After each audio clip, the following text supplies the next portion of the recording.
In 2014, KPMG's leadership had a problem. Accounting is boring. Apologies to any accountants in the room, but that really was the issue. The senior leadership of one of the world's premier accounting firms had been working for a while to improve morale and engagement across the nearly 30,000 employees of the firm. When they started, morale was in the tank. Only about half of employees had a favorable opinion of the firm when surveyed, which is to say about half of employees had an unfavorable opinion of the place they continued to work. They had tried to pull the standard levers, perks, pay increases, more flexibility, more opportunities to advance, but their initial gains had leveled off. And it's easy to understand why. Accounting, in particular auditing, can be a boring and thankless job. For most of the day, you're staring at documents and spreadsheets. You're sitting in a cubicle provided by a client who doesn't actually want you there and doesn't want to answer any more questions either. And so, having run out of traditional ideas, KPMG's leaders decided to do something different. They decided to put purpose at the core of their engagement effort. And what they did first was particularly bold. They told stories.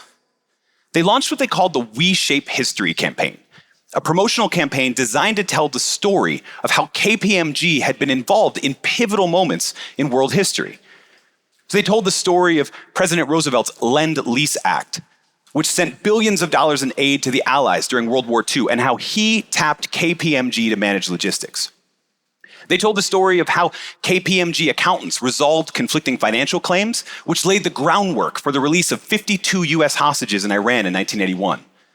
They told the story of how KPMG certified the election of Nelson Mandela in South Africa in 1994. They told stories about how KPMG's work served a higher purpose. And they hung posters everywhere to remind everyone of those stories. It was bold, and it worked, sort of.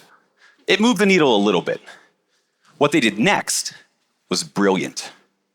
To understand why their next move was so brilliant, though, we need to talk about purpose. See, most of us think of an organization's purpose or mission as a bold and lofty ambition, like helping win a world war or certify a historic election. And most leaders think that to convey a purpose that truly inspires, they need a compelling answer to the question, why? As in, why do we do what we do? And this is where it gets weird, because then most leaders look to their mission statement. And even though mission is different than purpose, but that's a totally different talk.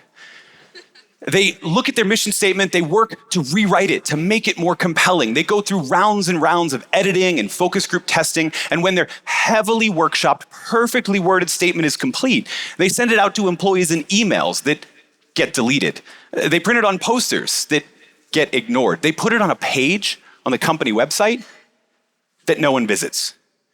Because it turns out most people are less inspired by a compelling answer to why, and more motivated by a clear answer to the question, who? As in, who is served by the work that we do? I mean, think about yourself. If I asked you to think of a time when you felt highly engaged and inspired at work, you probably wouldn't mention the time your boss recited the company mission statement verbatim.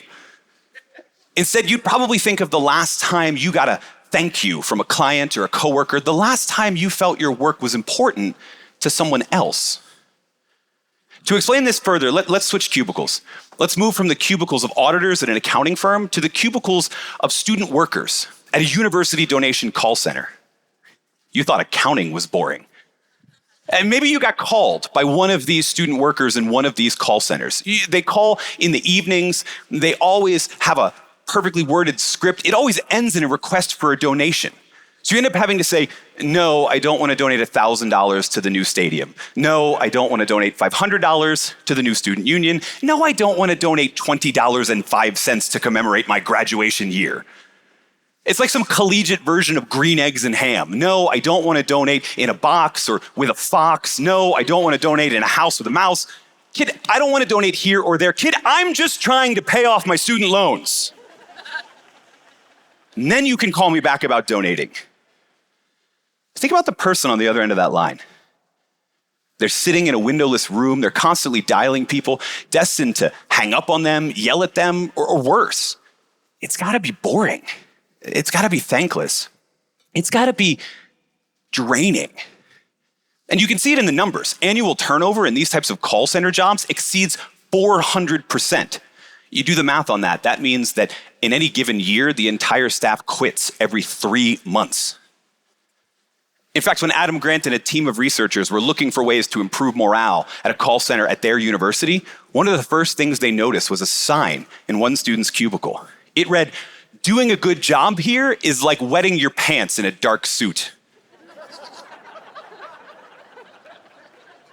You get a warm feeling, but no one else notices. The researchers wanted them to feel noticed, obviously not for wetting themselves. They wondered if they could get the student workers to notice the difference they were making, and if that would have a positive effect on them. So they took the break time that these workers received and they used it to run an experiment. Some of the workers during one of the breaks got to meet with a student who had received scholarship funds raised by that call center. And they got to hear how receiving those funds had made a positive impact on them. They got to meet their answer to the question, who is served by the work that we do?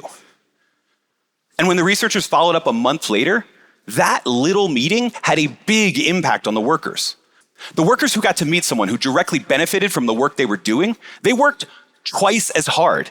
They made double the number of calls per hour. They spent double the number of minutes on the phone. Their weekly revenue went from an average of $400 to more than $2,000 in donations. I mean, it's impossible to overstate how big this effect is.